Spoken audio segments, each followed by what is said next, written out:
Hi, everybody. Hi, B. Hi, B. How are you? How you doing? Good. Good Hello. seeing Doing good. you. All right, so we're live streaming now. Hi, Gloria.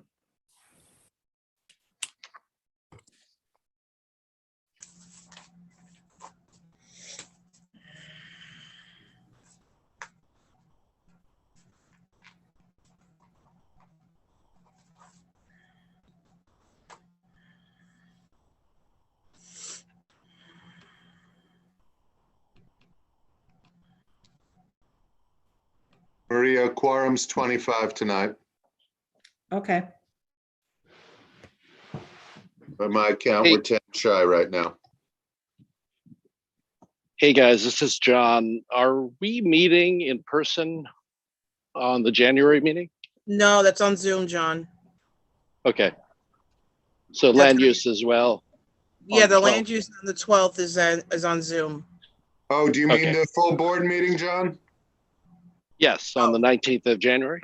Haven't figured that out yet. Yeah, we haven't figured that out Supposed yet. to get a tech eval from the BP's office, but that hasn't happened yet.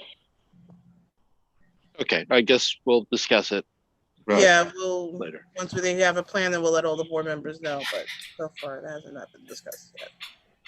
All right, I'm walking up the hill, so I'm gonna mute myself. Okay.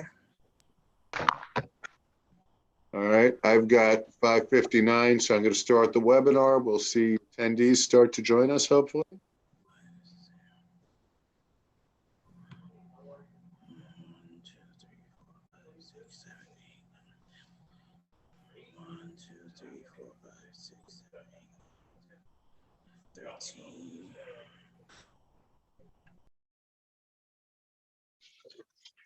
On my count, we're still 7 shy of a quorum.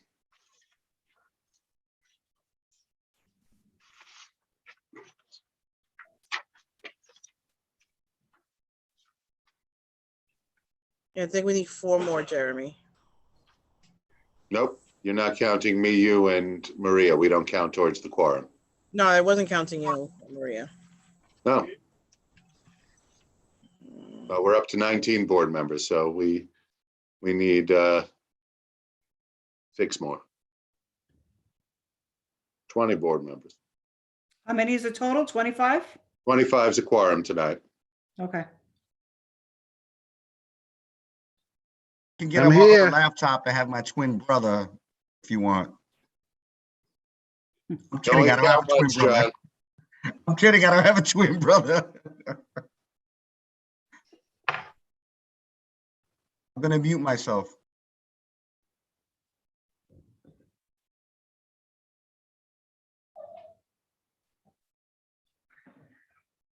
Closing in. One more.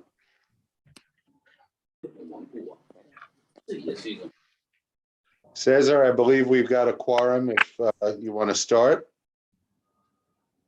Or you could give it a couple more minutes to let more folks join. Yeah, let's let's wait another couple minutes and then we'll get started. Thank you. Okay.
Okay, before we start, I just want to make a one quick housekeeping announcement.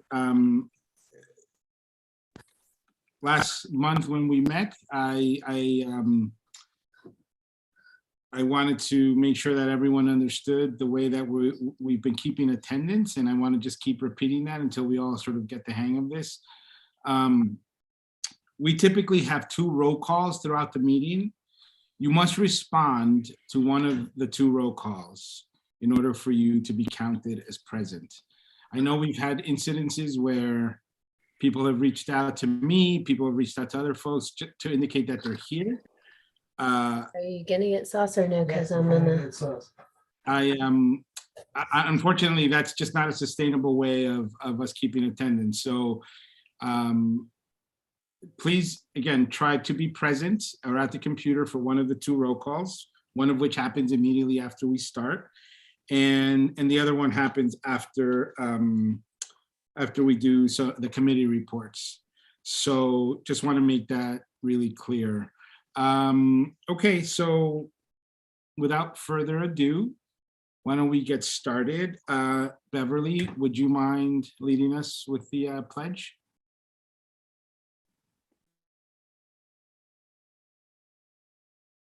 Okay, my pleasure.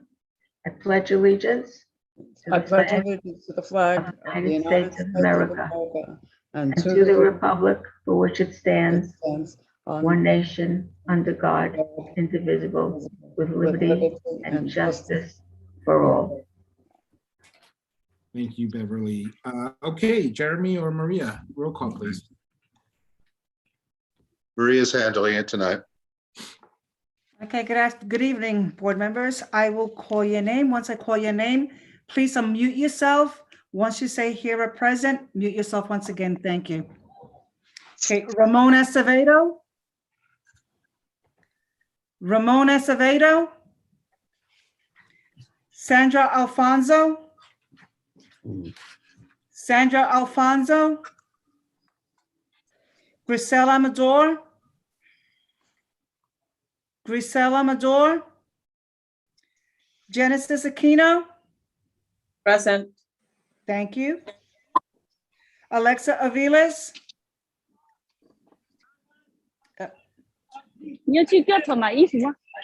Okay, Present, yes. thank you. Nicholas Azadian. Present. Folks, you. please mute yourselves if you are not currently speaking. Joan Body.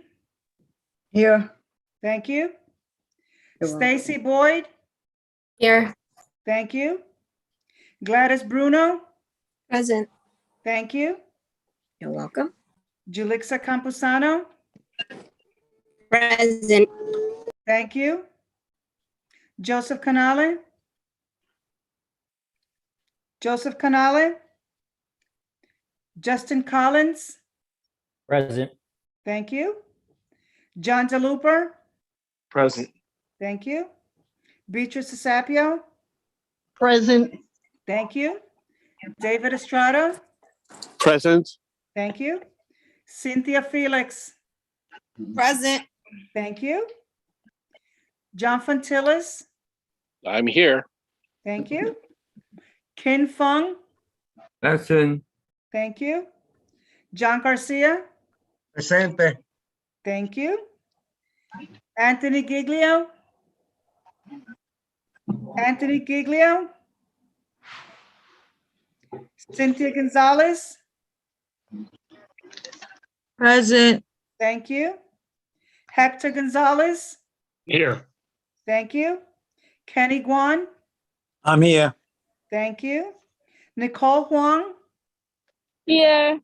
Thank you. Zach Jacy. Zach Jacy. John Johnston. John Johnston. I'm here. I'm here. Thank you. Thank you. Beverly Kleinman. Present. Thank you. Waco. Waco. Barbara Lee. Present. Thank you. Christina Lem, I'm here. thank you. Jimmy Lee? Jimmy Lee? Paul Mack, I'm here. thank you.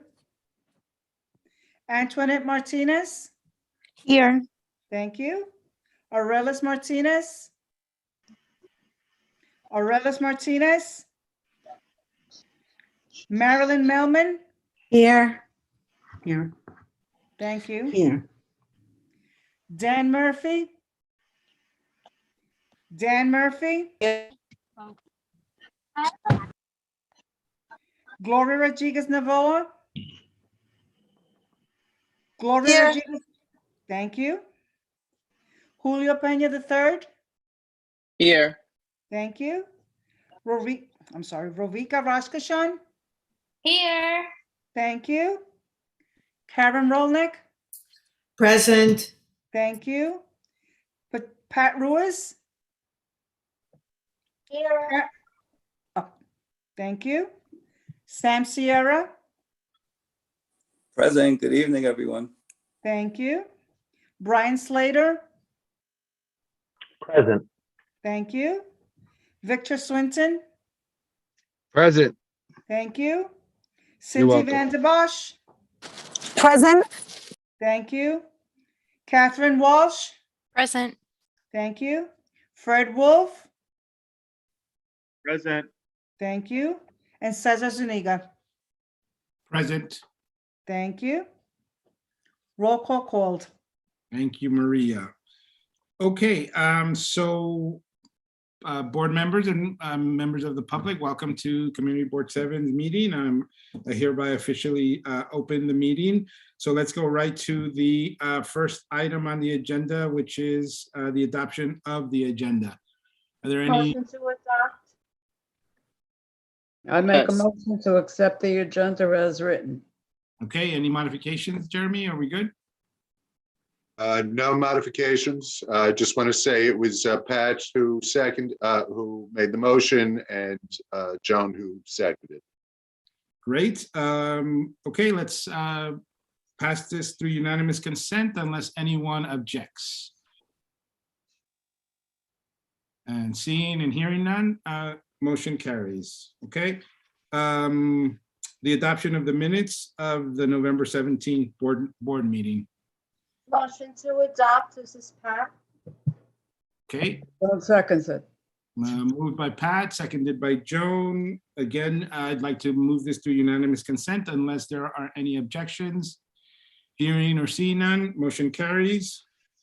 Okay, public comments, 3 minutes for items that are on the agenda. Do you have any names to call, Jeremy? No, members of the public, you could raise your hand now to speak for 3 minutes for any item that's on the agenda. There is a second public comment period for any item you wish to speak about. I see no hands up, Cesar. Thank you. Okay, so let's go right to committee reports. Catherine Walsh, do you want to go first? Great, thank you so much. I just want to call attention to the letter that went out. So I'll kind of be referring to it as I'm talking, and that is what we're going to be voting on. But just a sort of a culmination. Well, no, not culmination. Really, we're still at the very beginning stages. But just to talk about the last couple months of what we've been doing in the special subcommittee on last mile trucking facilities. And again, I want to thank everyone who has come, who's in this committee, as well as other community board members who are showing up and participating at various times along the way. So what we're going to talk about today is a letter that we are going to be sending to the new administration, elected officials, and several agencies. But as a quick recap, we started this special subcommittee in the spring.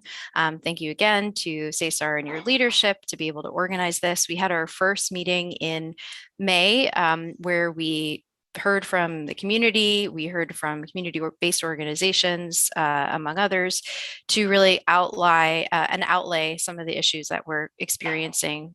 Of course, this includes the current traffic violence, street safety, construction considerations, everything we're already feeling, and then what the prospect of having these trucking facilities, come to our community and what that might bring. So we got together in May and gathered some of that. Then we had our next meeting in July with the Red Hook Community Board, CB6. That committee meeting grew in size and more than doubled. We had over 100 people who attended the joint meeting between CB7 and CB6. In Red Hook, they have several of these facilities already built and more coming online. So again, sharing on the concerns and the impacts of these massive trucking facilities. And then we started to outline some possible ways forward in terms of legislation that could be introduced at the city level and at the state level. What we heard in that meeting in July, we had a presentation from DOT, Department of Transportation, Department of City Planning, DCP, and what they both said in that meeting was, with the current zoning, with the current requirements, there was nothing that they could do to deal with these last mile trucking facilities. So again, that was in the July meeting. We got together in October, and it was at the end of October, so a month ago, to be able to start to outline what we wanted to do for next steps. We heard a presentation from the state assembly member, Marcel Matenia's office, about some of the state level options of what could be possible. There were some potential solutions that were outlined in that meeting. And again, a little further progress legislation that could include something like an indirect source rule to start to bring last mile trucking facilities under the what is called like the air quality regime. But these are all new measures that would have to be introduced at the state level and take time. Sorry, if you're not talking, can I ask you to put yourself on mute? Thank you. So here we are. We have this new administration that is coming on board in January. We have a letter that the subcommittee has pulled together. Again, thanks everybody for your really thoughtful input in that letter that was emailed out to everybody today. I'm going to pause in a second to ask if there's any questions or anything in the letter that you wanted to kind of ask for further clarification or potential amendments to.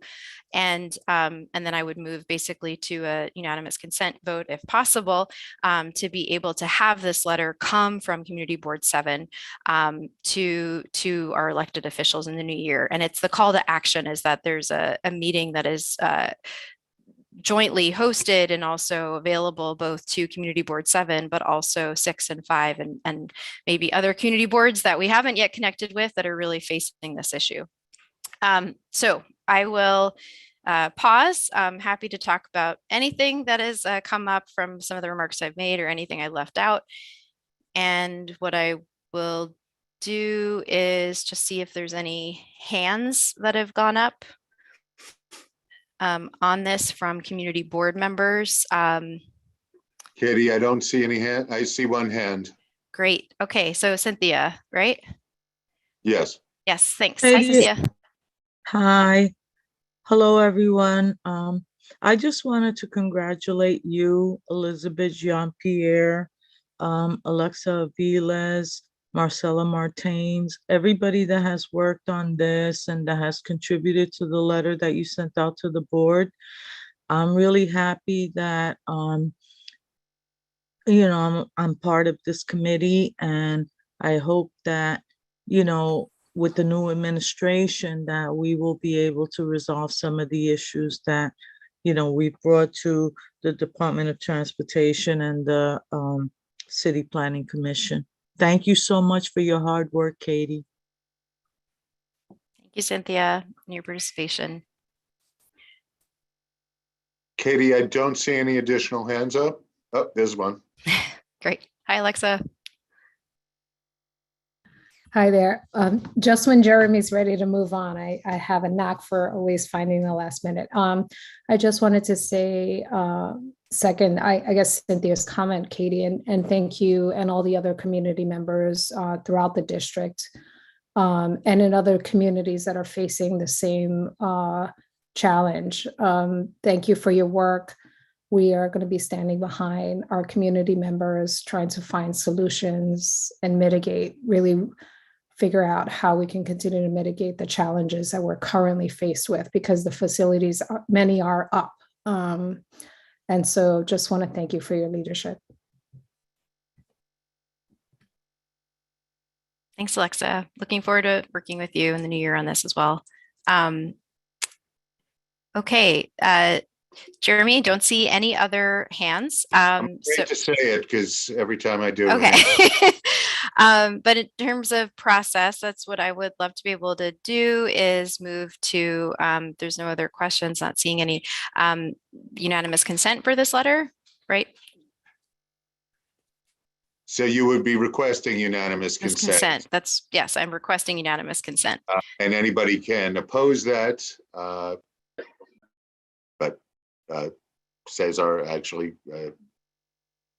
you would be running the vote. Right. So, so if there are no other questions or discussion, I think the motion has been called. And so, yes, I'm hoping that we can pass this through unanimous consent. And so if there are no objections by any board member, I see or hear none. So motion carries. Thank you so much, Katie. Really, really appreciate your leadership on this. Thank you. Thank you. Okay, let's go to the next report, which requires a vote. Is there was a joint committee meeting with Parks and Ability and Access. Who wants to, is that you, Cynthia Vandenbosch, or someone else is going to report on this? Or Vic, is that you? Yes, I'll take the lead, and of course Cynthia could join in. We had a meeting on December 1st with the Park and the Access and Ability Committee meeting pertaining to the parks equipment that's going to be provided by Steiner Studios. I do want to refer everybody to the minutes that was provided by the committee, and to refer to the presentation that was submitted by the Steiner Studio, which will be on YouTube, because we have two things that came out of the committee that needs a vote from the entire board. So I hope everybody had an opportunity to look at the minutes. If there's any questions on the minutes, I will take that now, and then I will get into the two items that are needed for the vote from the entire board. Is there any issues or comments or questions that are for the minutes that were submitted? I'm not seeing any hands, so Vic, why don't you walk us through the Okay. vote? So there was the Steiner Studio submitted a presentation on what they're looking to provide for the playground. A lot of this stuff, as I stated before, is issued or stated in our meeting, in our minutes. We were very pleased. It was a 2-hour meeting. Trust me, it was very well attended, elongated, if you ask me. But we had, they gave their presentation for, which would be presented on our YouTube account, of course, about the proposal for the playground. And they're asking for our support for their proposal. And of course, it passed through the committee, for the Parks Committee, for 3-0 vote. Unfortunately for the Access and Ability Committee, did not pass. There was 2 for the committee, 2 for the vote, and 2 had voted for president because they had abstained. So it came through the Parks Committee that we support their proposal for for their playground to present to PCV. And that's the first proposal that we have to give to the board.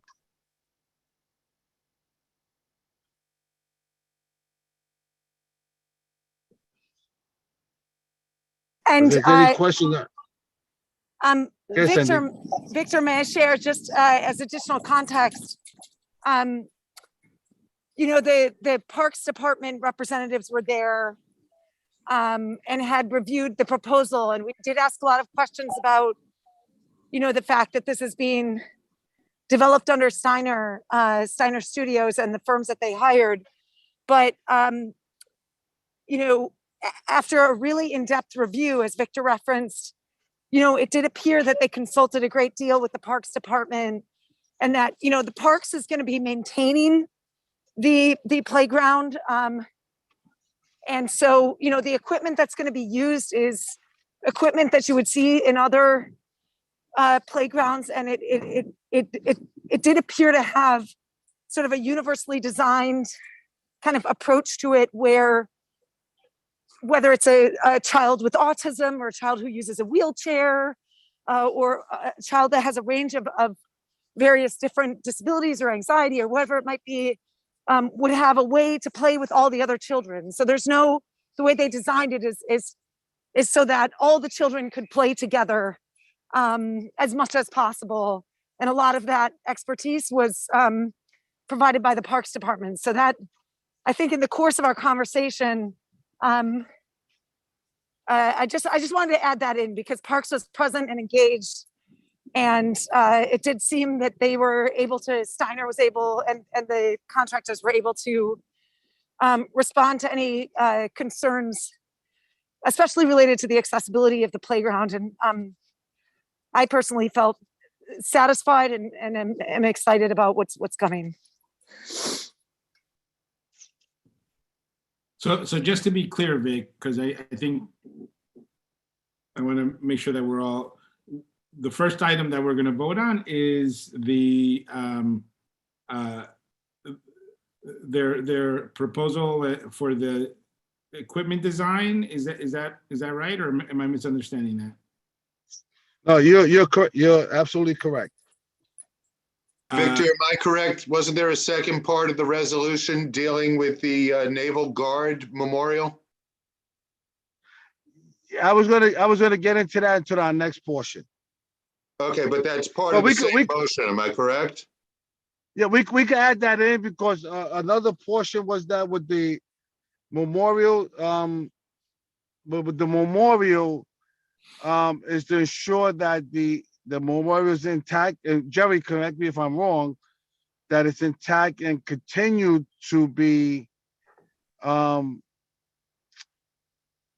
maintained as status quo as it is right now. Am I mistaken on that? That was, and Cindy can certainly correct me if I'm wrong here. The request was that the memorial be moved from where it is now, next to the Department of Sanitation, to a more appropriate and prominent location within the park with appropriate signage. Cindy, am I correct on that one? Yeah, so I mean, we asked if that could be added. That is not part of the design and the plan for what Steiner is going to be presenting to PDC.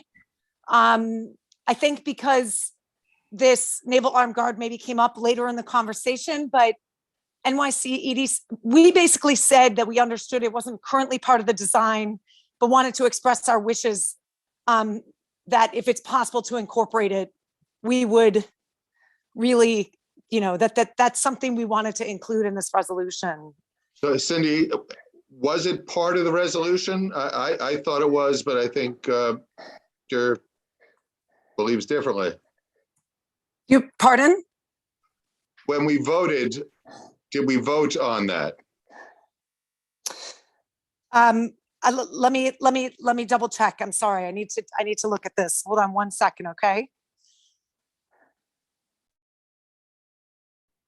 I mean, I don't think it was. I think it was the discussion that we had. definitely we were discussing that the memorial, as you stated, being looked at, but I don't know if we actually was part of this resolution for the letter of support. But I stand corrected, but from my notes and from what I researched, I don't think it was part of it. But I could be wrong. Cindy's looking it up right now. Cesar, there is a hand up. Oh, sure. So just to get further clarification, right? Because I know going into this meeting, there was some folks who met from the committee. Vic, you were part of that. We talked about making sure that that we set expectations about what we wanted to see in terms of some of that playground equipment, particularly as it relates to accessibility and usage for people with disabilities. Were all of those things discussed and agreed to, or what? Can you just help us understand that? Yeah, they always discuss and they was agreed upon that the playground equipment is definitely, and Cindy could add to this, would definitely where it's accessibility to individual who has vision, mobility, as well as sensor disabilities. So from my understanding from this meeting, all those criteria have been met with this playground committee, with this playground equipment. And that was one thing that did come up at that meeting. Okay.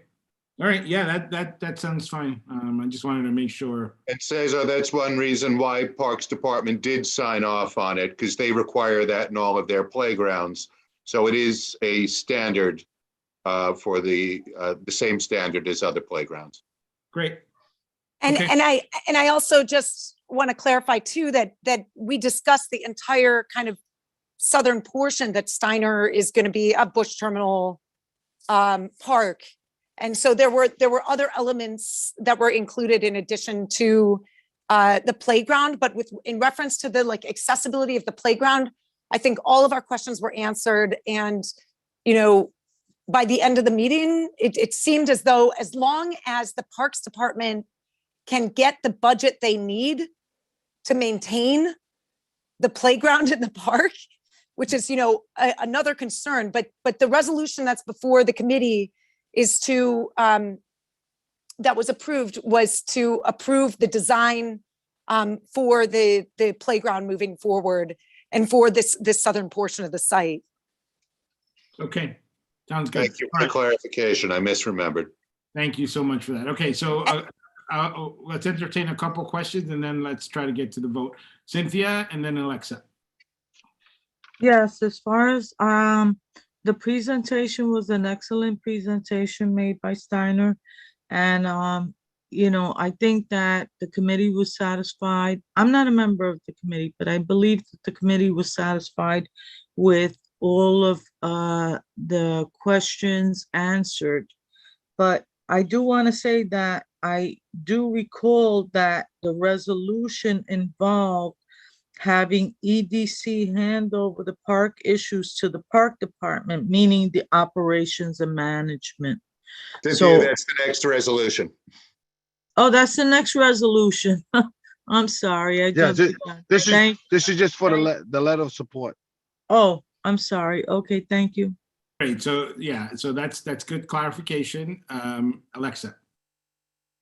I think I had the same, I was going down the same path as Cynthia. So this particular vote is just related to the design of the actual playground.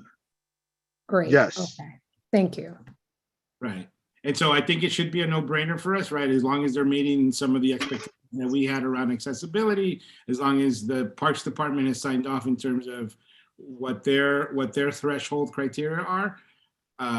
Yeah, I don't see any reason why we wouldn't support the design. So one more question, Karen, and then we'll call the question. Yeah, I mean, it wasn't really a question. It's like the thing that Steiner is doing, I mean, I wasn't at the meeting, but I just looked at the Zoom, the YouTube video right before this meeting, that they are also doing other sections of the park. They're putting in a parking lot in one section and changing the entrance, one of the entrances, and they're creating a picnic area in another section of the park.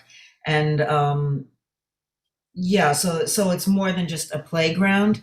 And you know, I think I personally was very pleased with what I heard in the meeting, and I strongly favor it. But it's not just a playground, it's some of the surrounding area as well. Thank you, Karen. That's correct. So it's the whole kind of southern portion of the park that Steiner's going to be sort of improving, right? And so they showed pathways and walkways that would have more seating, for example, and accessible seating for people out by the waterfront with views of the waterfront. They discussed about the challenges of the siting of the playground, that it's kind of up on a hill, but in a way that gives a perch to look out at the waterfront. And I want to share, I'm sorry, I had a family member pass away that night, and I've sort of, so my apologies that I seem a little out of sorts today, but so anyway, but that it was that section. So we did concentrate a lot on the playground specifically. And then there will be a separate motion that we'll be discussing, or resolution that's about management of the park, which was a whole separate kind of conversation that came up during the actual meeting. But for this particular section, the Parks Committee passed their approval to write a letter of support. And again, the ability and access, there were two people present. They didn't abstain, they were present. And so it sort of made it so that the Ability and Access Committee isn't presenting the resolution to the board. Okay, thank you, everyone. Thank you for this. So let's get to the vote on this particular question. So someone remind me, this came out of committee with unanimous support, or do we need to have a motion and a second? It was a unanimous vote through committee. I think there are some people here who might be voting other than yes. I think there might be a present or two. Okay, why don't we do this then? Why don't we call the roll on this? Right. So there's a question on the floor that we're going to vote on, and basically it's to support the proposed design of both the playground and the southern part of the park. Correct, Cindy? Yes, that's right. Yes. And I don't know if it's possible for us to also include in that letter support our desire to, if possible, consider the incorporation of the memorial. I doubt it will get incorporated, but if that could be included in the letter of support, we'd appreciate it, because it is really a stone's throw away. The representative from NYC EDC who was there said that they wanted more information about it and was glad that we brought it to their attention. So it would be good if we could put that in the letter. So Jeremy, does I think that does that change anything? I think that should be included. Okay. We could potentially put it in the letter, even if it's, you're directing me how to write the letter. I think that's fine. Fine. Okay. So the question, so that's the resolution, and we're going to do it through a roll call. So Julio, do you want to call the roll on that? Or I'm sorry, so who's calling the roll on this for the vote? I could call the roll. Julio, are you okay with that? Go ahead. Okay. So I'm going to mute everybody now, except for myself, similar to the way Maria did the roll call. When I call your name, please unmute yourself, give your vote, wait for my acknowledgement. If you don't hear my acknowledgement, I didn't hear your voice, make sure you get my attention. Ramon Acevedo. Sandra Alfonso. Grisel Amador. Genesis Aquino. Abstain. Thank you. Alexa Aviles. Yes. Thank you. Nicholas Azadian. Yes. Thank you. Joan Body. Yes. Thank you. Stacy Boyd. Yes. Thank you. Gladys Bruno. Yes. Thank you. Jalixa Campusano. Yes. Thank you. Joseph Canali. Joe, what was your vote? Joseph Canali? I did not hear you, Joe. Justin Collins. Yes. Thank you. John DeLupa. Yes. Thank you. Beatrice DeSapio. Yes. Thank you. David Estrada. Yes. Thank you. Cynthia Felix. Yes. Thank you. John Fontillis. Yes. Thank you. Kin Fung. Folks, if you've already Yes. voted, please mute yourself. Yeah. Yes. Thank you. John Garcia. Yes. Thank you. Maria and Natasha, will you please start muting the folks who have not remuted themselves? Anthony Gilio. I could hear somebody's TV. All right, hang on, please. Anthony Gilio. Cynthia Gonzalez. Yes. Thank you. Hector Gonzalez. Yes. Thank you. Kenny Guan. Yes. Thank you. Nicole Huang. Yes. Thank you. Zachary Jacy. Yes. Thank you, Zach. John Johnston. Yes. Thank you. Beverly Kleinman. Yes. Thank you. Wyco. Yes. Thank you. Barbara Lee.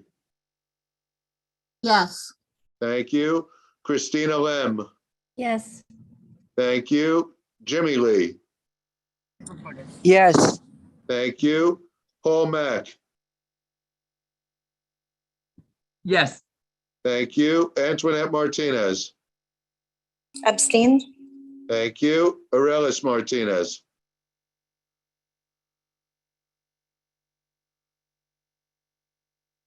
I see you. You have to unmute yourself, Arelis.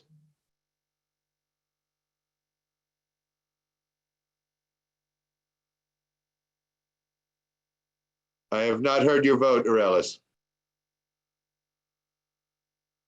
I see you're unmuted, though. Okay. I have not heard your vote. Marilyn Melman. Yes. Thank you. Dan Murphy. Gloria Rodriguez Navoa. Yes. Thank you. Julio Pena III. Yes. Thank you. Rovika Rajkishan. Yes. Thank you. Karen Rolnick. Yes. Patricia Ruiz. Yes. Thank you. Sam Sierra. Yes. Thank you. Brian Slater.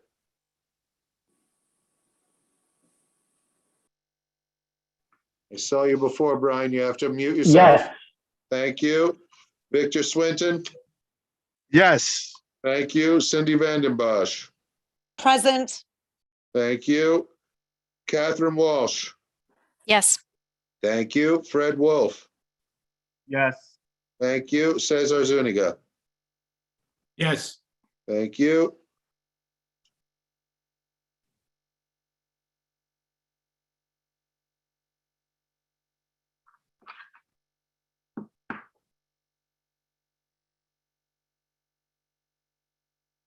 Motion carries 39 in favor, 0 opposed, 1 abstention, 1 voting present. Thank you, Jeremy, and thank you, Victor and Cynthia, for your work on this. I know we have a second question, and this is essentially dealing with the management and maintenance moving forward of the park. Is that correct, Vic? Yes, sir. I mean, I really have to thank Cynthia for her help on this, but also Katie Walsh and everybody else on the committee. But we have a resolution that we want to present to the board that we have that EDC hands over the infrastructure and the operation management of the Bush Terminal Park, Piers Park, to the Parks Department. Due to the fact that me personally, it's a problem for me that when you talk to the Parks Department, they always want to refer to the EDC. When you talk to EDC, they want to refer it back to the Parks Department. So as was stated by some of the board, the committee members, as Katie stated, this is like something that has not been done with parks within this city. So we want all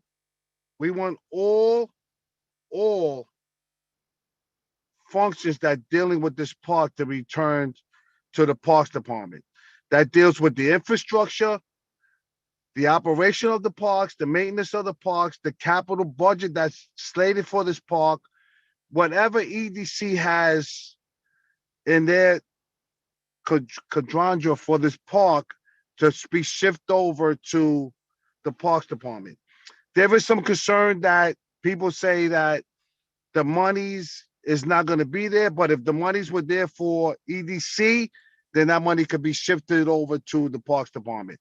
We just want this park to be controlled by the Parks Department. And that's what our resolution is. Okay, questions or comments, Nick? My main comment is that you're basically letting EDC off the hook on this, where EDC was to be responsible for paying for those items because that was the deal that the city made.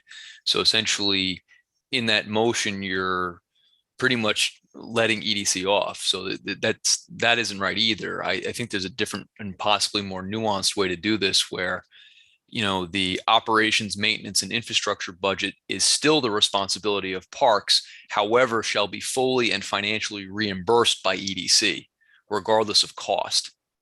Now, in reality, that may not happen, but I think that's probably the better way to do that, because then you do not have to worry about parks having to come up with additional budgeting for that, but then having EDC be the backstop, even though parks is still responsible.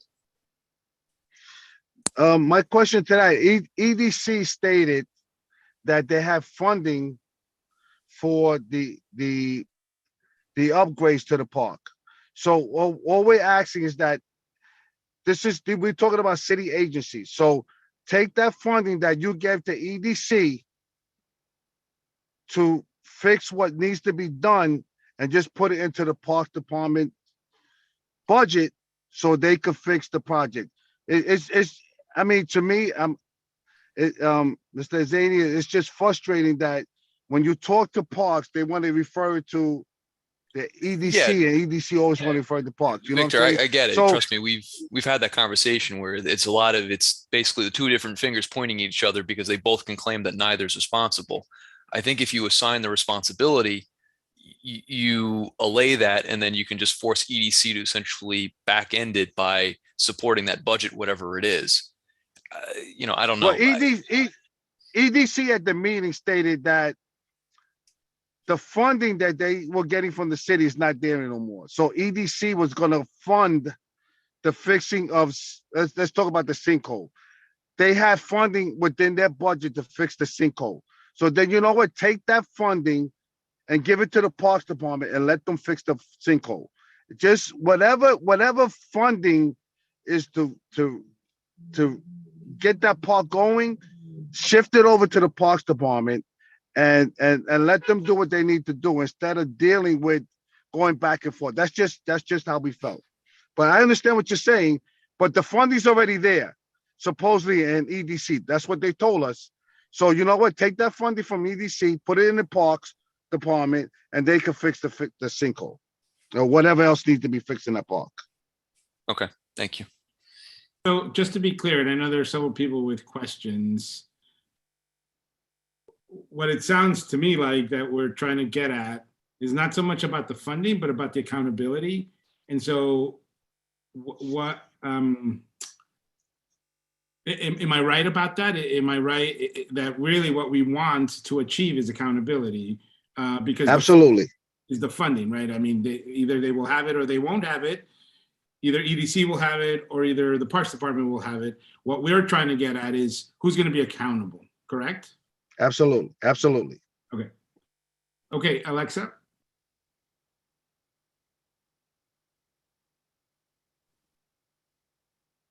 Sorry about that. I guess I was along the lines of what Nick was saying, certainly just transferring to the Parks Department seems like what EDC is definitely off the hook. EDC is not a city agency, so in terms of accountability and transfer, I'm in agreement with transferring it to Parks, but it needs to come with sufficient resources because we know Parks is severely underfunded and cannot even maintain the green spaces that we already have. So, you know, EDC is transferring of this property by just paying for upgrades and fixing a sinkhole without offering sufficient operational capital or capital to maintain the park already sets it up for failure. So I have very deep concerns about that. Thank you, Alexa. Cindy Vandenbosch, do you want to make some? Yeah, I just wanted to mention that, you know, the resolution was brought up and voted on. There was an offer from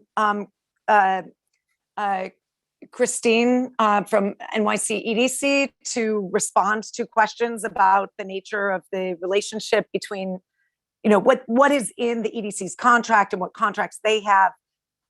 But, you know, that wasn't really the focus of the meeting itself in a way. I mean, it was an outgrowth.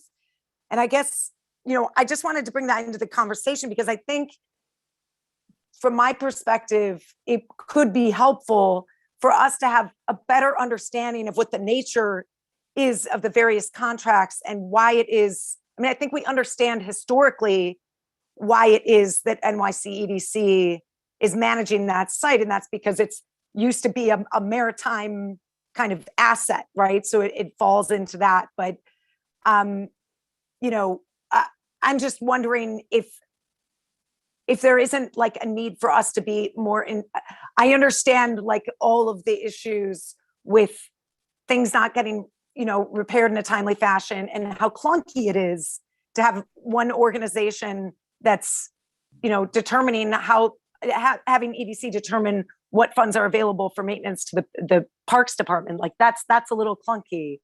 And I do think it makes sense. You know, all of our other parks are managed by Parks Department, but I'm also hearing what Alexa is saying. And I think, you know, understanding the dynamics of how this could actually, if there was this kind of transfer, what would this look like? And what is EDC actually currently critically responsible for at that site where they have strategic knowledge to bring to the table? So, and I have to disclose, since I'm participating in the discussion, that my business does have a contract permit with EDC, so I'll be voting present. But I just wanted to bring that up because we didn't actually have the chance to dig in on what the nature is of the contractual relationships between EDC. Well, we talked about EDC and parks, but about why EDC in the bigger picture is managing that site in the longer term. Got it. Thank you, Cynthia. I'm going to go ahead and recognize Katie Walsh. I would love to just speak to the resolution for a quick second. I introduced it and it passed 5-0. So just to be able to jump in for a quick second, we have in the Parks Committee meeting, as well as in other community board meetings, talked about this park, talked about infrastructure and the lack of investments that have been made over time.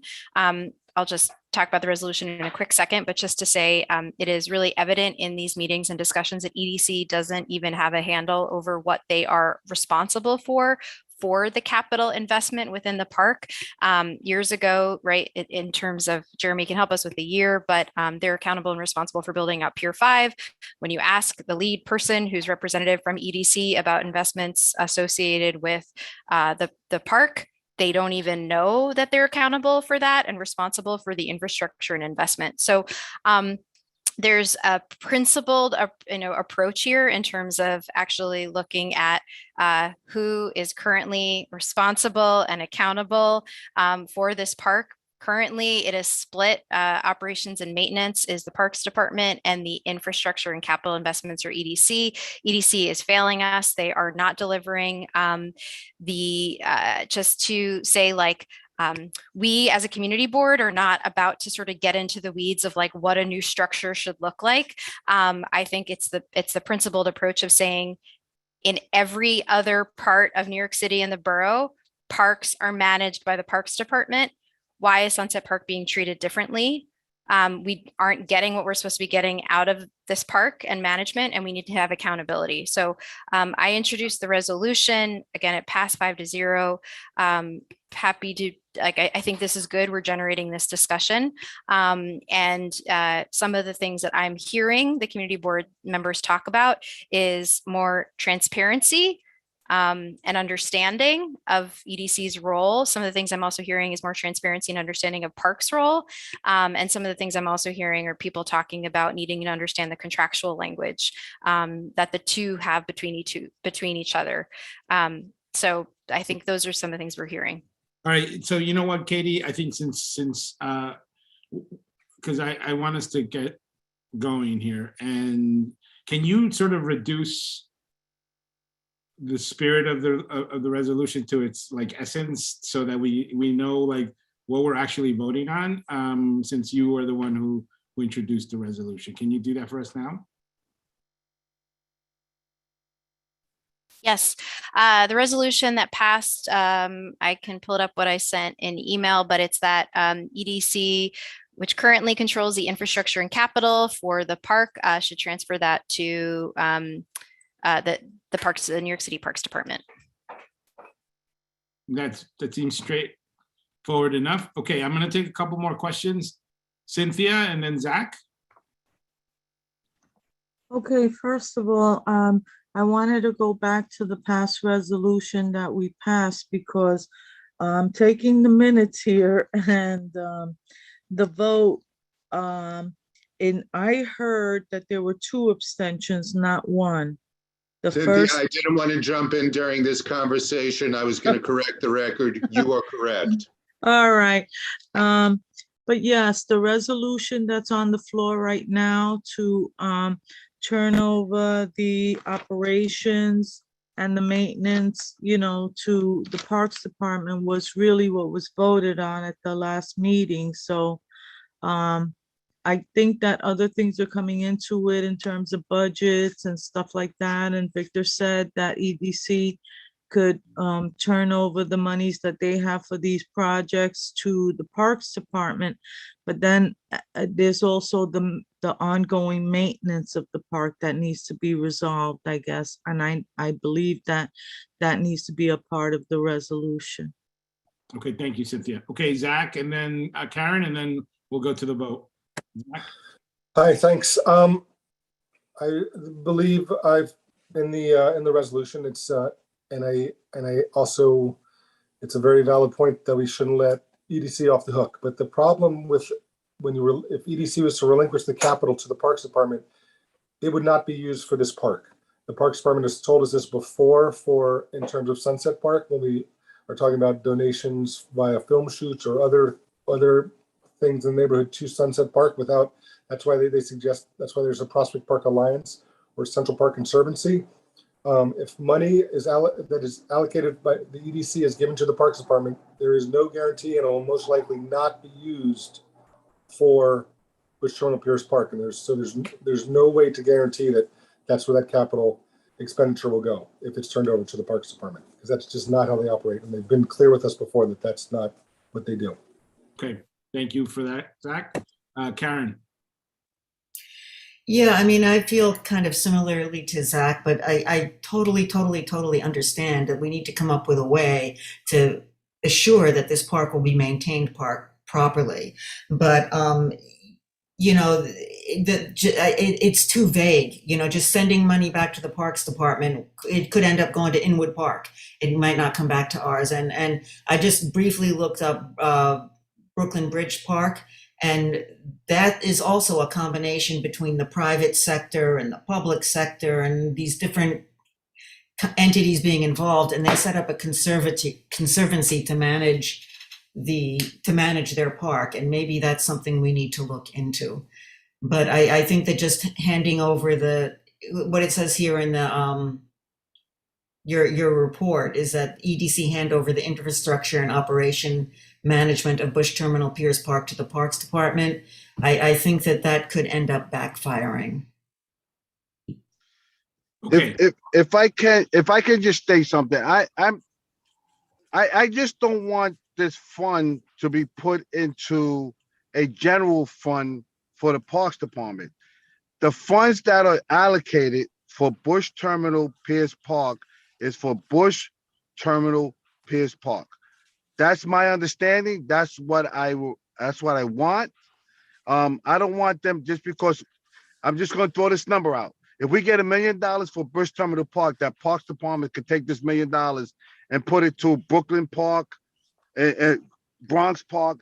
If that $1 million is for Bush Terminal Park, that's where that $1 million is going. And that's my understanding of this resolution. And that's how I want this resolution to be understood, is that whatever funds are coming from, or whatever funds that EDC has for Bush Terminal Piers Park is going towards Bush Terminal Piers Park. I just want to make that clear. So is that how the resolution is structured? So, because a couple of things. I mean, I think we can go round and round here. First of all, obviously, we have no control over the budget process, right? There's no, we barely have input. So that's number one.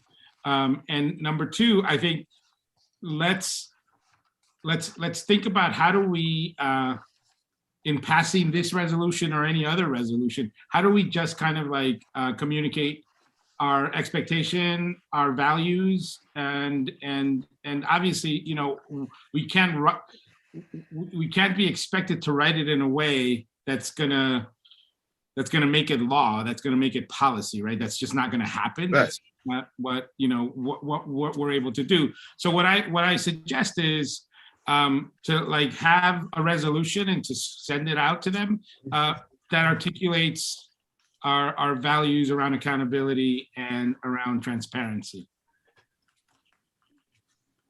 And so, Katie, do you feel like your motion addresses that sufficiently? If so, I think we should just vote on that. Yeah, I will say that it's the spirit of what we're trying to say. We are not going to be in charge of how this all plays out. So what we're trying to put out here, what came out of the Parks Department is that Parks Committee meeting, is that we need to have real discussion, and we need to have accountability around the infrastructure and capital planning for this park. EDC is not doing it. And Parks Department is a city agency that is responsible for parks. And let's hold a city agency that is responsible for parks. This is how every other park is handled in New York City, and not be in this situation with EDC. Okay, good. So given that, I mean, I think, yeah, let's vote on that. Let's vote on. I think we should table it. I'm sorry to interrupt, Cesar. I think we should table it, and we should have a written resolution that addresses these nuances. I think there's not a resolution in front of us that I think we should table this, because needs to be a more succinct resolution. So, I mean, I think that there's already the motions on the question has already been called because there was a recommendation made, but why don't we just vote on it? You don't have to vote yet. Are we allowed to offer up an amendment? Hold on one second. And again, I want to reiterate, you know, even if we write the best motion, I highly doubt that they're going to listen to us anyway. So what I want to do is just have us be on record as to what the spirit of how we think about the management, the accountability, and the transparency questions, right? So Nick, you wanted to offer up an amendment? I'll withdraw under that basis. Okay. And Gloria, you had something before we go to the vote? Based on what, I was at that meeting, so I heard everything and I saw the voting. But based on more that has come out during this big meeting, I would like to, if it's possible, to look into something more like a conservatorship, because the Brooklyn Bridge, and there's also a park in, oh God, it's that Queens Bronx part, and I get it confused. That is also a conservatorship, and it makes it different because it really does make it clear that we, the community board, as in Brooklyn Bridge Park, is a part of the nuances, so they don't get lost, because we may be passionate about it, but perhaps over at the city agency or the EDC or ABC, they won't be. And now that it's a conservatorship and we do have more of a say, more of a stake and a say, maybe if we could do that somehow on the record, an amendment of such, we would be able to create those nuances instead of just be on the record. And I just needed to say that. Well, thank you, Gloria, and I think you're right. However, I continue to believe that doesn't preclude us from voting on this particular motion, and we can do both or all of the suggestions that people have been making, right? I think we can do those things, right? But and I think that even sends a stronger sort of message that we're sort of looking at this from various, because I think, Gloria, especially with what you brought up, I really like that idea. I mean, I don't know how well it could work in this context, but even that idea requires a due diligence process and a process where we really get smart about how to start forming these conservatorships. So, all right, so I'm going to leave it there. Katie, did you want to say one last thing, and then?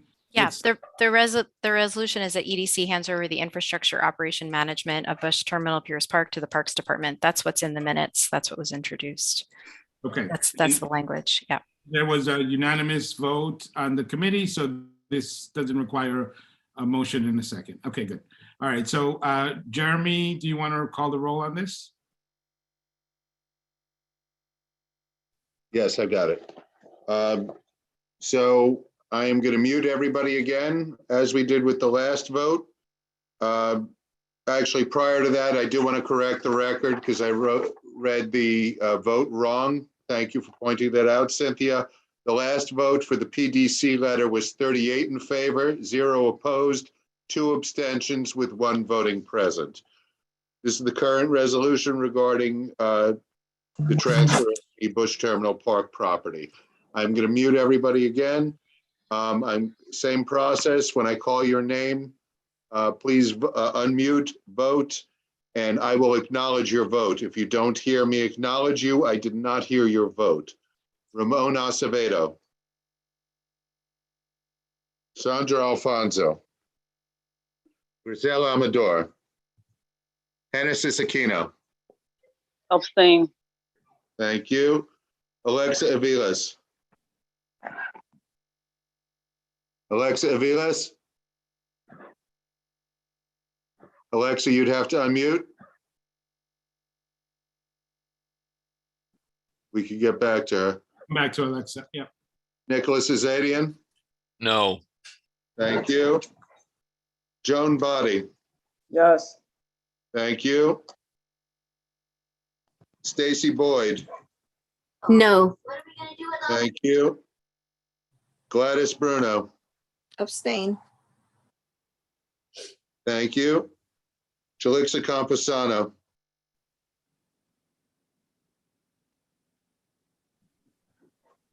Joseph Canale?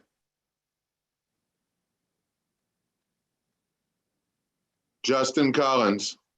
No. Thank you. John DeLupa? No. Thank you.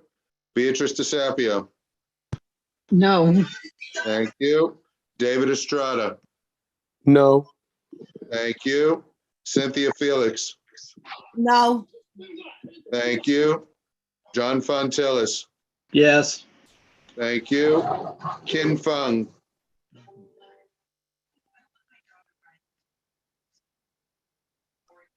John Garcia. No.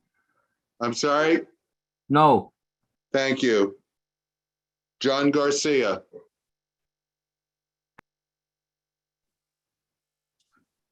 Anthony Gilio.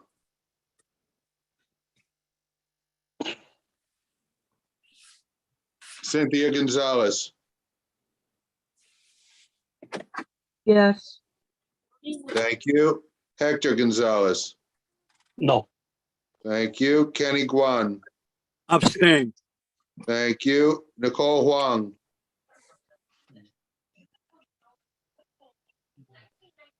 No. I'm sorry, what was that? No. Thank you. Zachary Jacy. No. Thank you. John Johnston.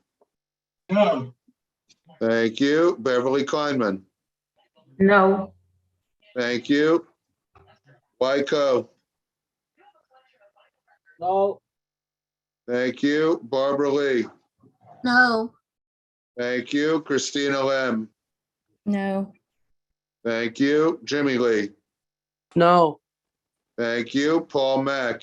No. Thank you. Antoinette Martinez. Yes. Thank you. Arelis Martinez. No. Thank you. Marilyn Melman.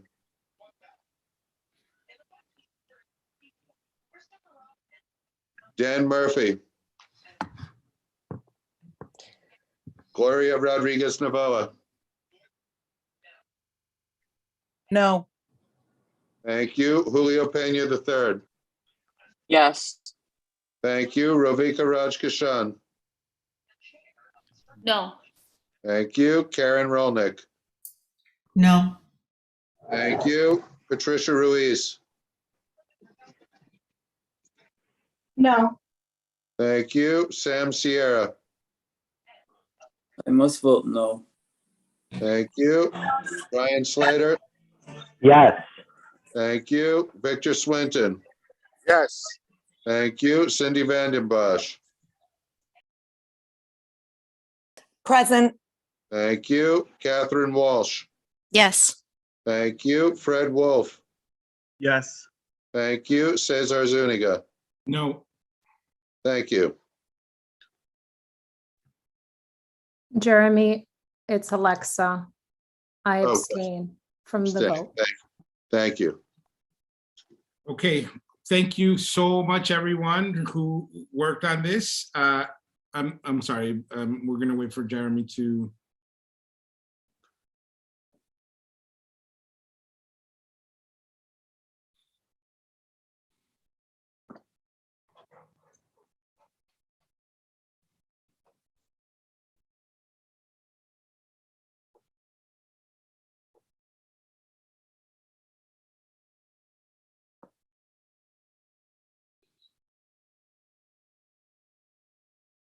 Motion does not carry.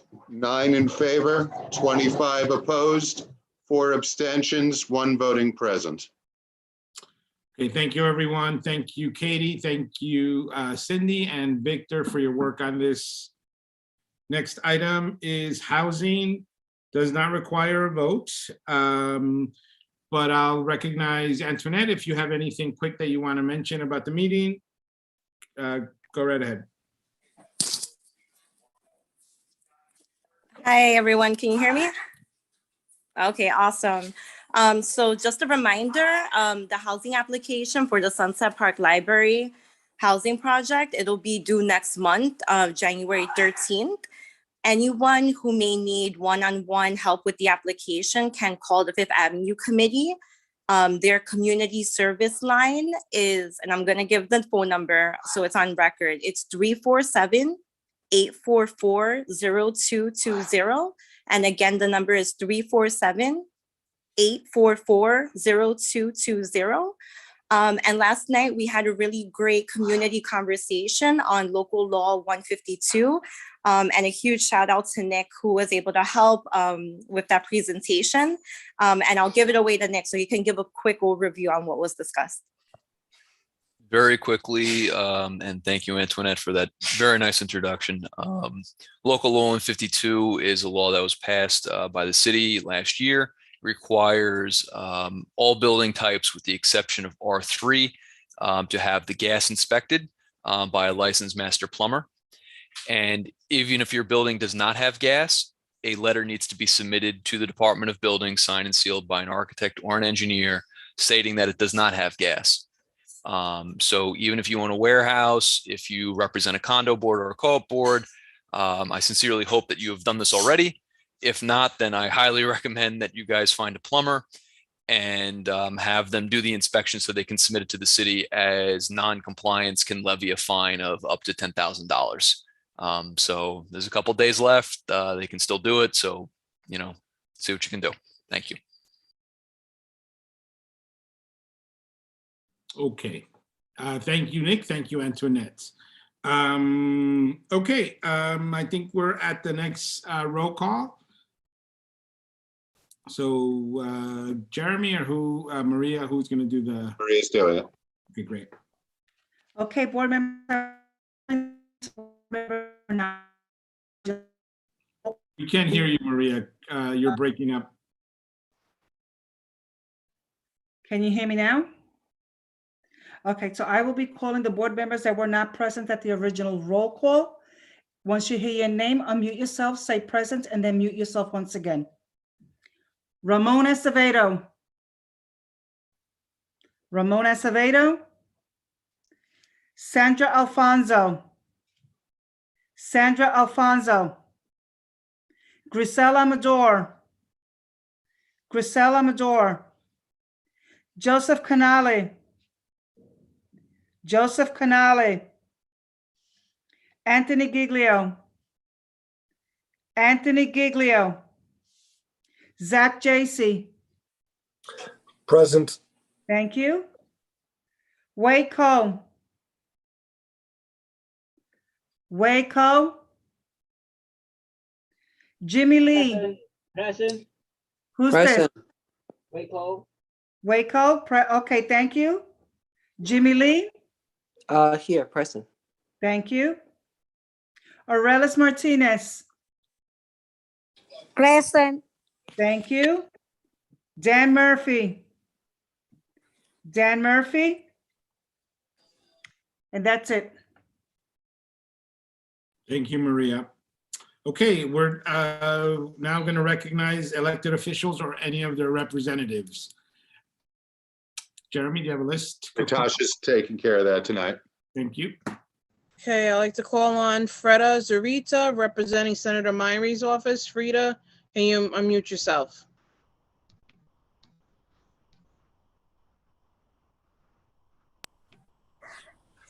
Hi, everyone. This is Frida from Senator Myree's office. Senator Myree is hoping to join on. He's just wrapping up a few comments on CB 17. But in the meanwhile, I guess a few events one event that's coming up this Saturday that's going to be happening near our office is going to be a Christmas event. Let me just pull up the information here real quick. Give me 1 second.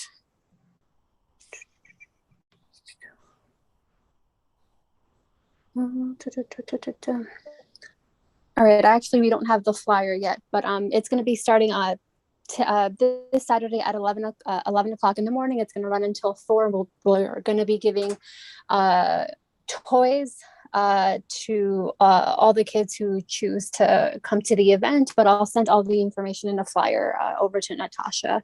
If there's any way to keep you posted in terms of Senator Myree joining on, he should be joining on in a couple of minutes. I don't know if we'll have enough time, but just wanted to give the FYI. But those are my very brief remarks. Thank you, Frida. And yeah, absolutely. When he comes on, we'll absolutely recognize him and let him speak to our board members. Thank you so much. Okay, next. This seems to be the only person for elected officials. I had Jenny Zhang on earlier, but I don't see her on the attendee list no more. Okay, that's cool. So are there any other elected official representatives that need to be If we missed you, please raise your hand. Don't see anybody else, Cesar. All right, so let's go. Let's keep going. If the senator joins us, we'll recognize him when he does. So Jeremy, go ahead with your report. Good evening, everybody. And happy holidays and happy New Year to everybody. I'll see you next year. As of yesterday, we got new requirements for indoor activities with regard to COVID-19 vaccination proof requirements. As of yesterday, children ages 5 to 11 will be required to have proof of vaccination for public indoor activities. There are some nuances in that. There's a whole list. They must show that they have received at least one dose of a vaccine. Starting in less than 2 weeks now, December 27th, people 12 and older participating in public indoor activities will be required to show proof that they have received 2 vaccine doses, except for those who have received 1 dose of Johnson & Johnson. That will include meetings.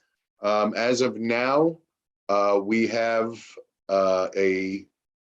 through the middle of January, we do not have to hold in-person meetings. I do not know how this will affect this. We are looking for guidance from the Borough President's office on that. The Greenwood Cemetery has informed us that they've received 2 grants. The first for almost $1.8 million is for their Stormwater Initiative project. Greenwood is using the funds to install bioretention and a harvest and reuse system. This project will reduce stormwater runoff in the surrounding combined sewer areas while also decreasing the potable water usage to the New York City water supply system. If you recall, in our capital project requests every year is new sewers for 33rd and 34th Street. That's where the runoff for Greenwood Cemetery is. So Greenwood is looking to change that by creating bioswales within the cemetery. Greenwood also received a $1.5 million grant for their Education and Welcome Center, which this board approved in September. And that will be for the construction of nearly 20,000 square feet of the Education and Welcome Center located across the street from the main entrance on 5th Avenue. I believe we sent this to all of our board members today. New York State is holding a public hearing by order of Governor Hochul to determine if additional real estate cease and desist zones should be established in all or part of Brooklyn.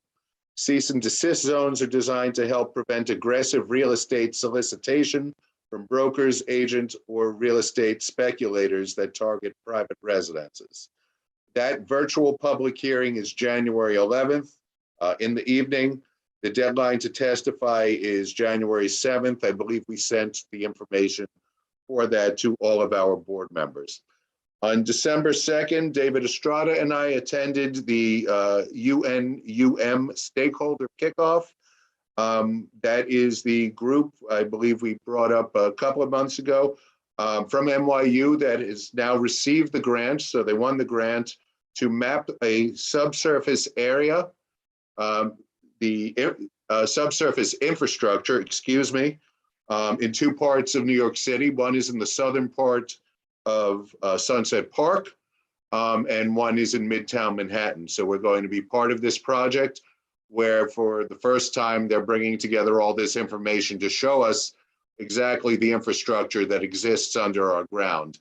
Important for many reasons, one of which I brought up at this meeting, which is we need to know where our sewer connections are. When we have these flooding issues, we need to know where the infrastructure is in the ground so we can see if it is something like Greenwood Cemetery that's causing a flooding condition. We received an email from DOT saying that they have listened to the community You know my feelings on that. With regard to 20th Street, and they've added back a couple of dozen parking spaces, and they've added more signage. It does not look to me like they have addressed anything with regard to 19th Street, except perhaps with signage. At Park Circle, they claim that the traffic condition will be eased because they have eliminated a traffic light inside the park, which is no longer needed because there's traffic in the park. There's a vehicle, car traffic in the park. I guess it will be seen whether that will occur. Liquor licenses, since the November meeting, there have been 2. And finally, the police department statistics are available. I believe we emailed it to everybody. If you look at our year-to-year crime stats, almost to the end of the year now, we are up over 7% in the 7 major crimes. Thank you, Jeremy. So I want to go ahead and recognize Senator Myrie. I think he's ready. So Senator, if you're ready to go, the floor is yours. Thank you so much, Mr. Chair, and thank you to the board for giving me just a brief moment to address everyone.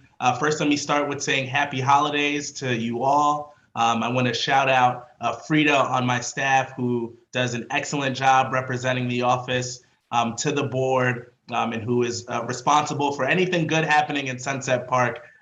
You can thank Frida. And so just wanted to make sure I shouted her out. I know you have had a long agenda. I've been hopping in and out. I have 2 community board meetings happening at the same time. So I'm trying to balance that, but wanted to come and give you greetings. Wanted to let you know about a couple of things our office is working on.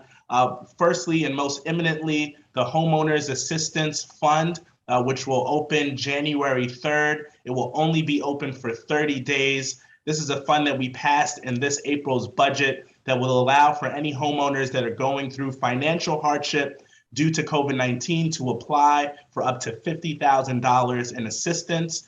My office will be sending out a lot of material on this so that our so that our communities can be prepared for it. It'll be on a first come, first served basis. And so we really encourage people to get all the documentation ready. There is a website that has everything you need to know about this, nyhomeownerfund.org. Again, that is nyhomeownerfund.org. Please check it out. Has everything you need there. As you guys know, we will be going back up to Albany in January.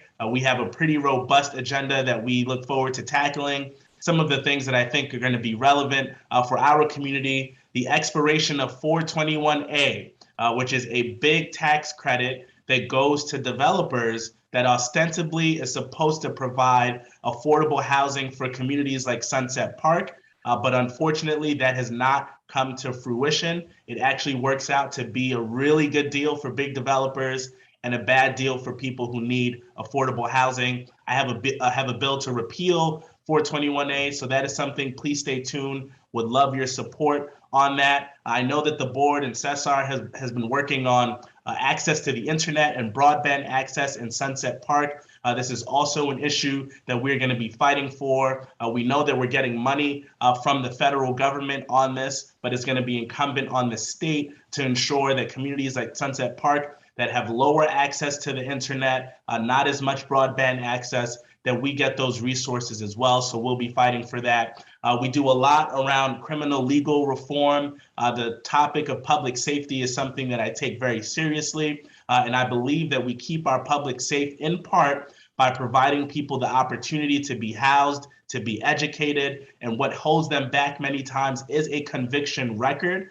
We convict people, we send them away, and then we bring them out with no opportunities and expect them to be productive members of our community, although they get discriminated against for that very conviction record. So we are working on legislation to get that passed. I was just standing today with the Exonerated 5.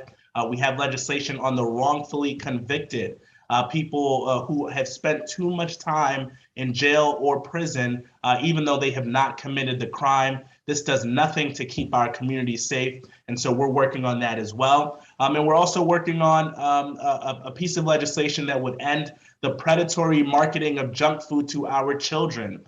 We know that we suffered in a disproportionate way from death of COVID-19, due in large part to comorbidities that we suffer from the things that we put inside of our bodies.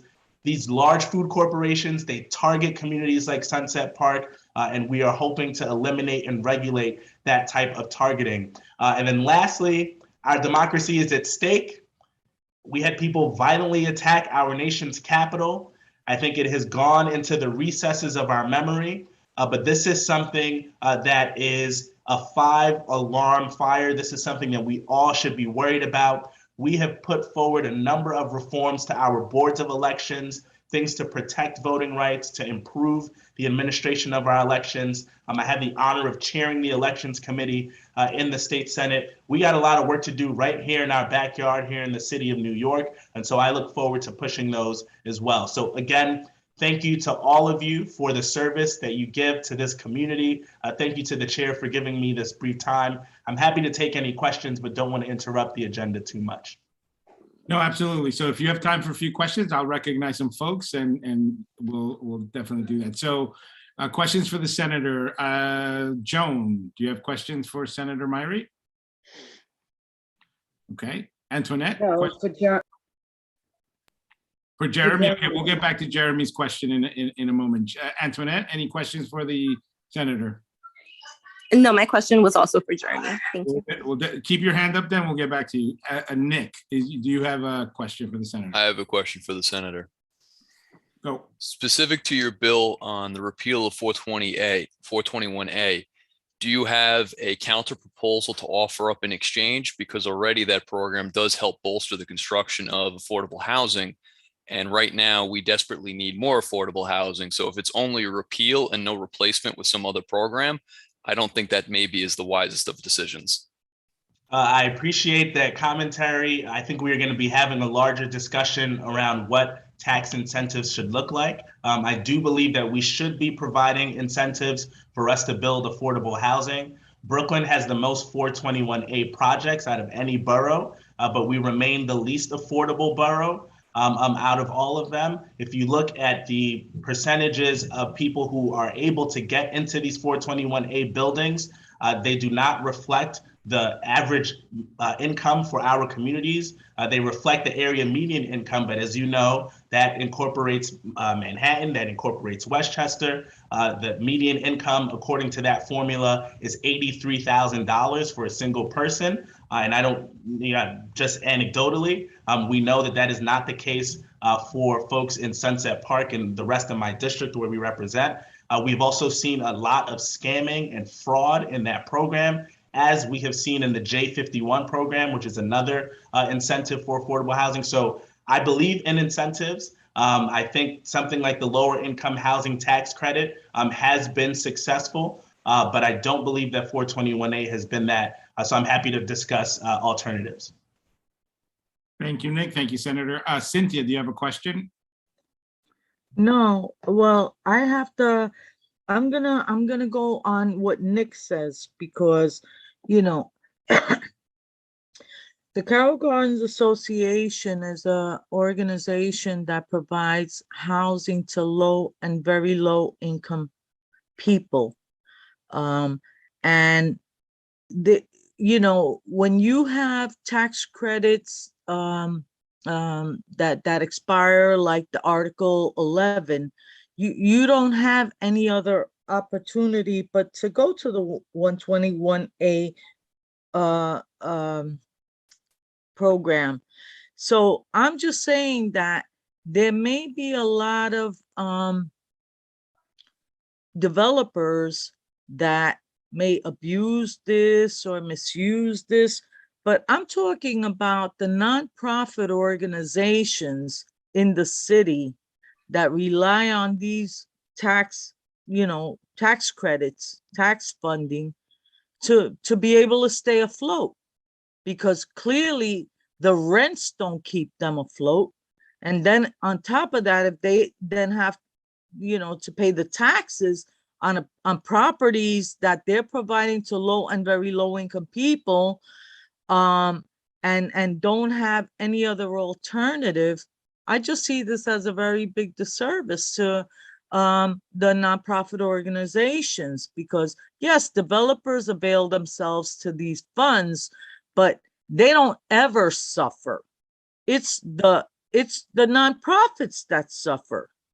So I have to go with Nick and say, if there's not a counter proposal to provide support to organizations that have been, struggling for decades, trying just to keep their heads above water, because the properties don't even pay for themselves.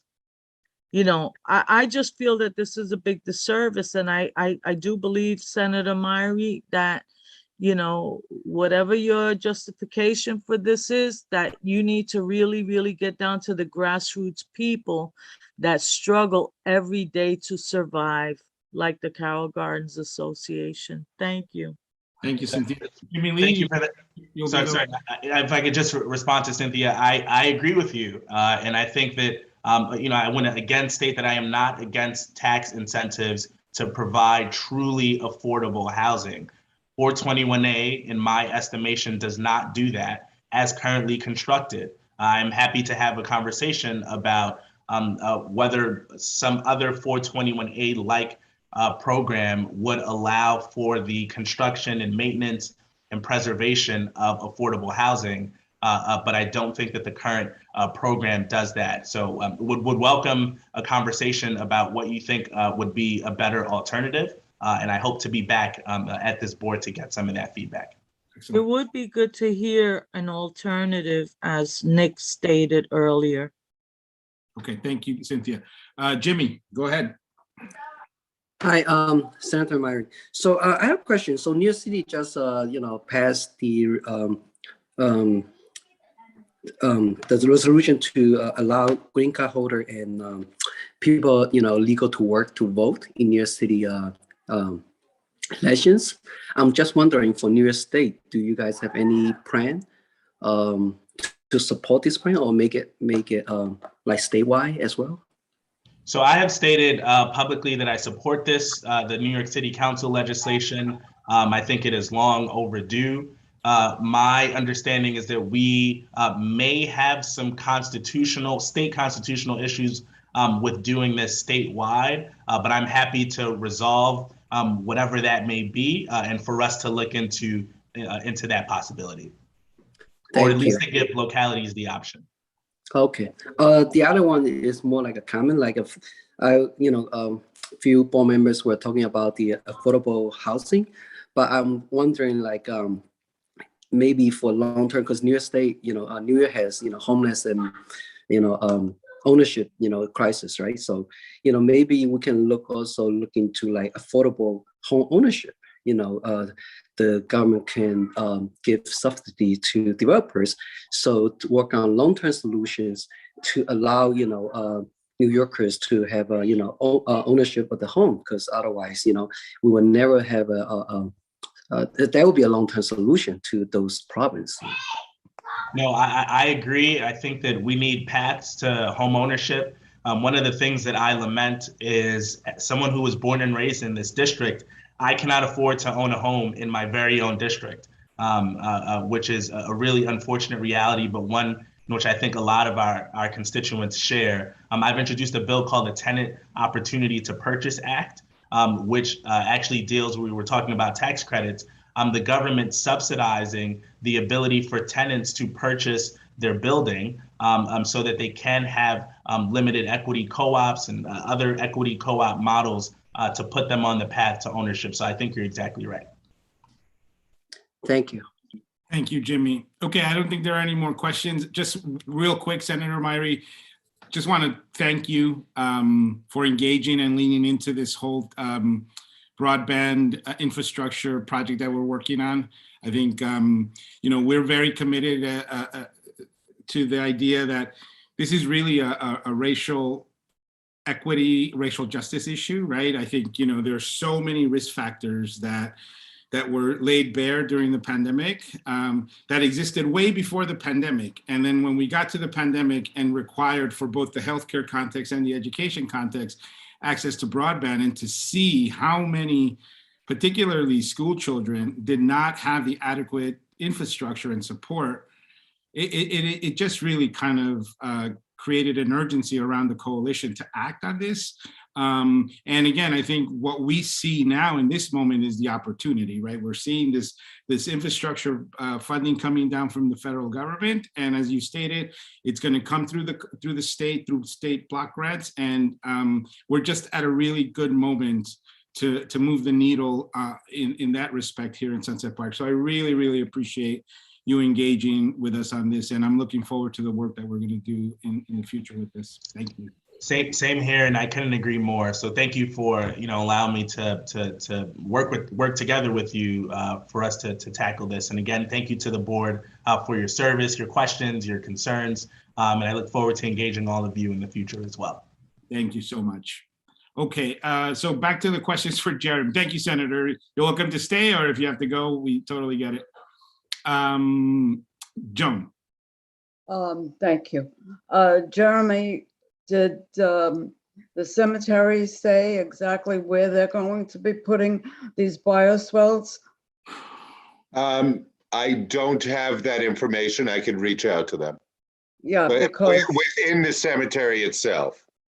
well, I hope that they're going to put them either between 34th and 33rd, because you know what 33rd looks like when there's a runoff. Okay, that's number one. Number two is the traffic light that they're talking about in Prospect Park. There's no traffic in Prospect Park, so what are they taking a traffic light out in Prospect Park that's going to alleviate bumper-to-bumper traffic for 3/4 of a mile on Prospect Park Southwest? I don't understand the logic of it myself, Joan. Okay, Antoinette? Hi, Jeremy. Do we know where the current cease and desist zones are in Brooklyn? I don't know that. We just got this email. It was the first time I've actually ever heard of cease and desist zones. Okay, and do we know what the crime stats were compared to this year to 2019? I know you mentioned there was an increase of 7%. I don't have that right now, but if I go back to my minutes from last December, it will have okay. The previous years. Thank you. Okay, Nick, question for Jeremy? Jeremy, is there any way that we can mandate that, or not mandate, but request that the Department of Transportation actually provide like an actual civil engineer or somebody who's actually doing this analysis to actually give us some kind of information versus spitting out whatever crap that they usually do to us? Nick, we could ask them anything we want. Whether or not they listen to us is up to them. Okay, let's ask for sure. Sorry. Yeah. John? On the Park Circle, they already took out the traffic light on the Park Circle already. That's actually surprisingly, unbelievably, it's helped slightly. Not much, but it's actually improved the circle going up towards Park Slope and Windsor Terrace slightly, removing the traffic light. But we still have it. No one knows how to deal with the yield sign, and no one knows how to. And the traffic going into Community Board 14 at 4:30 is horrendous going that way. It's like it goes for hours sometimes at that time. That's all. Thank you. Okay, Rovika, question for Jeremy. Thank you. Jeremy, can you clarify your statement about community board meetings? Did you say that we're not going to hold them in person? So we're waiting for clarification on this. Right now, we're still under the governor's emergency order until January 15th. At the moment, that sunsets at that point, so we would go back to our normal order. I'm wondering if there will be, like there was at the last minute in September, a change where they will say you remain on Zoom. So we're waiting for a clarification of what it's going to look like beyond January 15th. And are we going to take a position on that, like as we've done in the past? Does the board has a say in this at all? So previously, the Brooklyn community boards and other boroughs got together and wrote letters to the governor asking her to extend the period from September. Actually, I guess in September it was the previous governor asking to extend to further out. So it was extended until January 15th.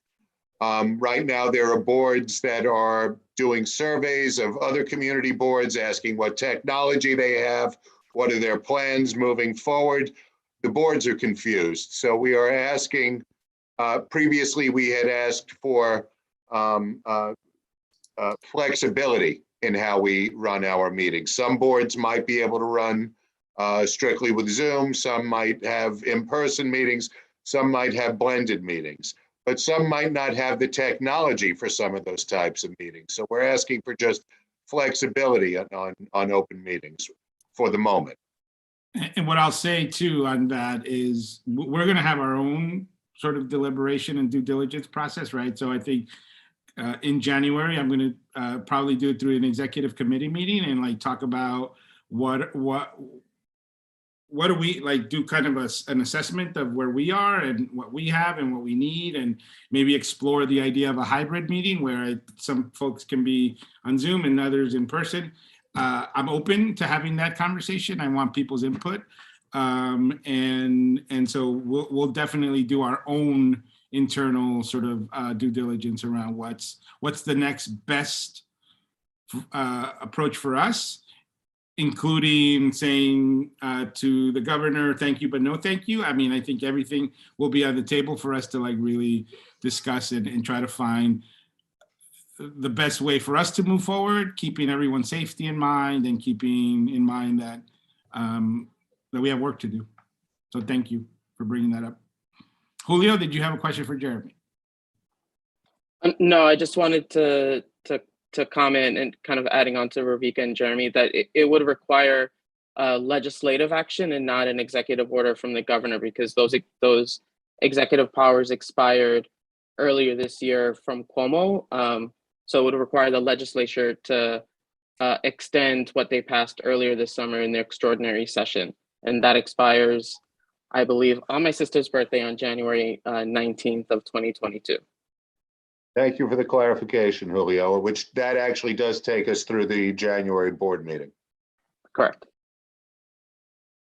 Okay, we're good. Jeremy, you're done? Yeah, good? I've been done for a while. No problem. Okay, I'm going to go to my report. I'm going to keep it brief because I know it's the holidays and I know we want to get, so I'm going to table most of what I wanted to do, and I wanted to just take a moment to put someone on the spot. I want to take a moment to thank Alexa. Alexa this will be her last meeting as a CB7 board member. And so I wanted to call that out, and I wanted to just publicly thank her for her service on this board. Your voice, your work has been invaluable, particularly I can speak for my last several years as chair, the way you've supported what I wanted to do with the leadership and with the committee. That probably the whole board is all of the leadership roles are pretty thankless, but your committee was probably the most thankless. But I wanted to make sure that that again, we thank you for your service. We are looking forward to working with you. You know, I think I've mentioned this before. The nature of politics has us competing. It has us debating ideas. That's what campaigns are for. Elections are again about making choices. This community has spoken, and what I feel in every fiber of my being is that politics is politics, and then there's public service. That's what you're about to do, and for that. That requires a community to come behind you and all of the other institutions to come behind you to support you and to work together. And so you have an ally in me as long as I'm chair and as long as I'm member of this community board. I venture to speak on behalf of all of our colleagues that We are all rooting for you. We are all going to be making sure that you have our support. And I think you've been on this board long enough. There's also going to be calls to accountability and reckoning with issues. So I think that's all going to be done in the spirit of what's going to be the best for our community. So we're looking forward to your leadership and your tenure as our next council member. So thank you so much for your service, and thank you for stepping up to serve as council member. And yeah, I'll let you, if there's anything you want to say to the board, the floor is yours. Thank you, Cesar. I appreciate the words and the sentiment. And, just to say, I've talked to many of you. We've been in many individual conversations and group conversations over the years. And one thing stands clear and true is that we have a deep love and affection for this community. And while we have different ideas around how to get to where we ever want to go, to a better community that supports us all, the truth of the matter is that when we engage respectfully, right, and we offer space for listening and real discourse, we really do move the needle in so many different dimensions. It has been an honor and a privilege to learn from you, to debate with you, to stand in the room together. And I think, that work will continue. So I'm very proud of the work that we've done together, the work we will do. And yes, we will hold each other accountable.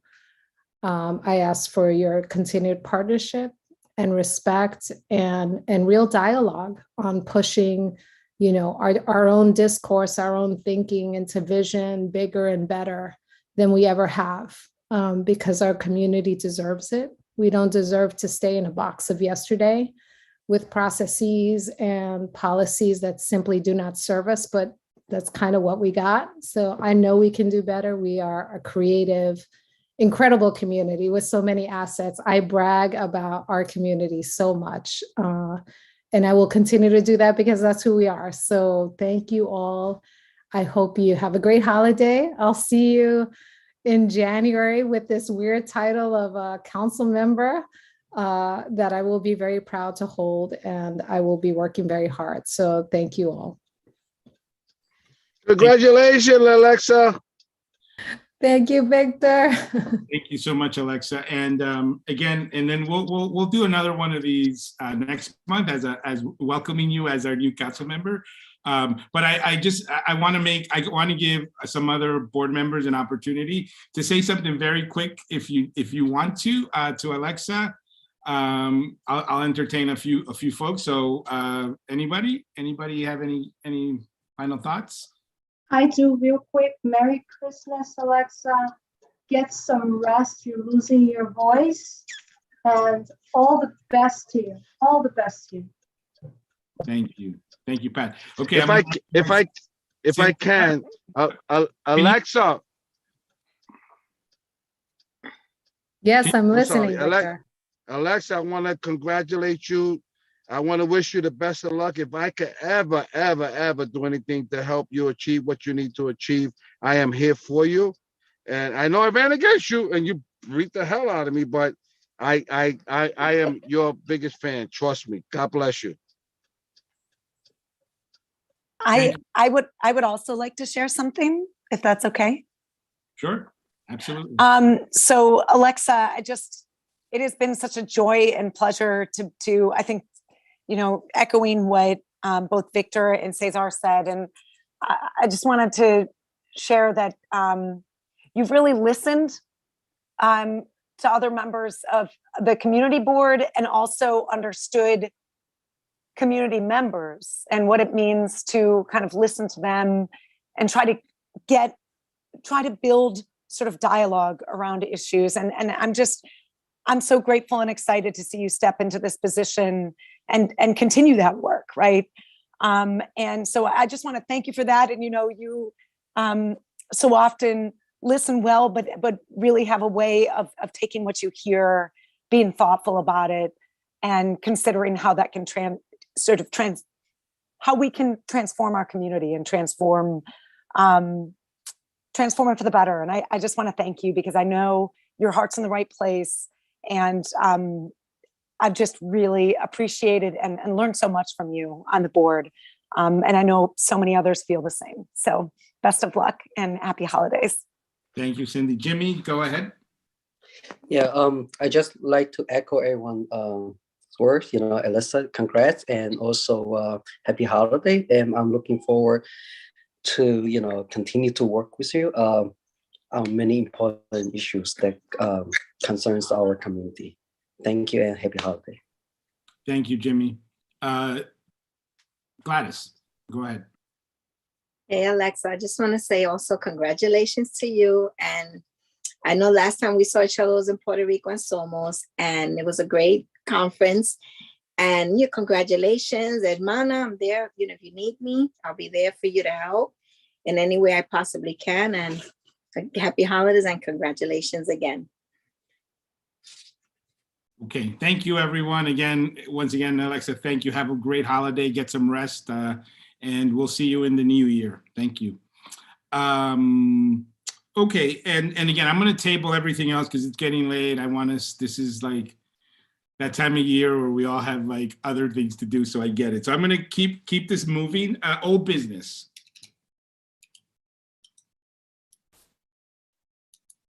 Okay, great. No old business. New business.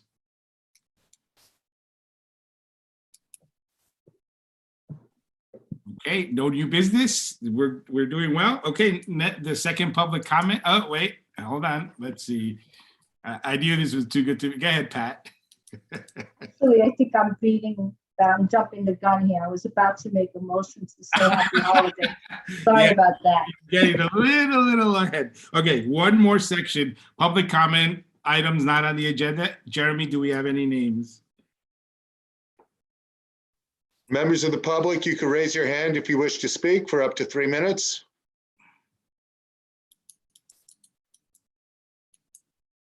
I don't see, nope, I got one. Okay, let's go. 3 minutes. Mary Eister, you can unmute yourself. Great, thanks. This is really just a follow-up on issues that were raised by people about internet and broadband access. And if people don't know about New York City Mesh, that's something to look into. Our building had a mesh connection installed here. A lot of residents here have connected with Mesh and gotten rid of our, Verizon or the other one, whatever it's called, Spectrum. It's great. They're a great bunch of people, and in addition to providing internet to people in our building, what they installed on the roof gives free access to people within range in the community. So I just wanted to mention that if it's not known. Thank you, Mary. Actually, that has been on the table as one of the solutions.